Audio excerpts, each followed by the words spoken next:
You know, there's kind of this controversial complaint that a lot of people say about the voting process, and I know you've heard this before. It's like, why should everyone be allowed to vote?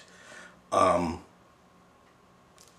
know, you got people voting who don't know the issues, they don't know who they're voting for, they're just ignorantly voting because they're told they can and should vote. And maybe everyone shouldn't. And on first hearing that, it's kind of like, whoa, wait a minute, that's not what, you know, this whole thing is based on. Like, maybe there should be some stipulations to who can vote and who can't. Certainly not. I mean, you certainly have to be careful because it's can be a very slippery slope and very tricky grounds. You know, I mean, it could be a veiled way to keep out certain people. So it shouldn't be based on, you know, race or gender or social strata or even education. I mean, face it, there's a lot of nuclear scientists who have no better concept of how the country should be than your Aunt Tilly. You know, your Aunt Tilly might even be smarter. But maybe there should be a test that you have to take to register to vote.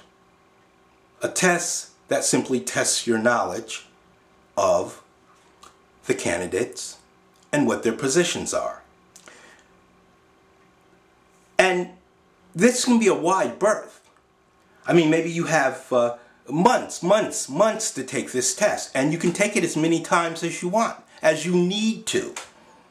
Each time you'd bone up. If you didn't pass it, you'd bone up on what you don't know, and you take it again, just like a driver's test, until the registration period is up. This way, those voter registration groups like, you know, Acorn, and I'm not, forget about the controversy about Acorn, I'm just saying a registration group, whether you're for them or against them, doesn't matter. But what their job could then be is to help people to pass the test, and however ways they have to do that, like holding seminars with mock tests. If someone fails their tests, they can be tutored, and then they can actually help people gain knowledge they need, and that can be their work, to pass their voter registration test. And it doesn't have to be any steep pass-fail thing. I mean, 50%.